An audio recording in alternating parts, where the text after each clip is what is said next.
trobat la poncella de l'arbre que dona ja el seu brot primer.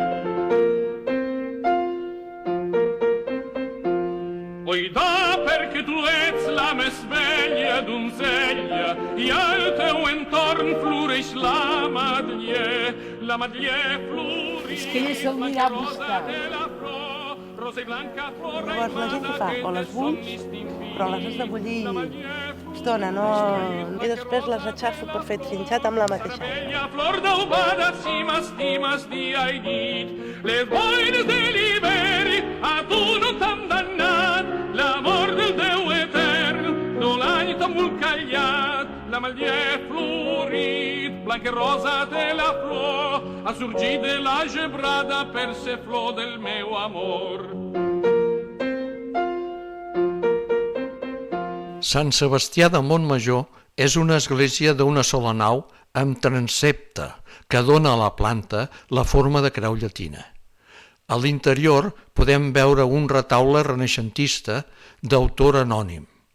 Les pintures al fresc de l'absis són de l'artista Antoni Vila Arrufat i un Sant Sebastià de fusta pintada de l'artista Sebastià Badia. El teu somriure ha omplenat el meu cor, sempre que et parlava de l'amor meu, lliber t'encongia com flor de neu, ja la matller ha florit tot el pla i arriba l'hora del nostre estimar.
Les cares de la pintura són tretes de gent de Sant Sebastià de Montmajor, gent del poble.